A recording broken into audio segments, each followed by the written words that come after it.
How to fix Microsoft Teams reconnecting on Android phone. Hello guys, in today's video I'm gonna show you how to fix Microsoft Teams reconnecting on Android phone. First, open settings and here scroll down until you find apps, and now click apps again, and here type Teams and then click on it, and now go to storage, clear cache, and then click force stop.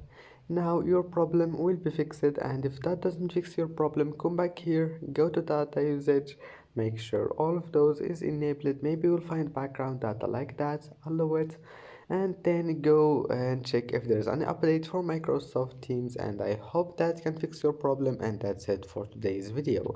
Don't forget like and subscribe, and thank you for watching this video until the end, and see you in the next video.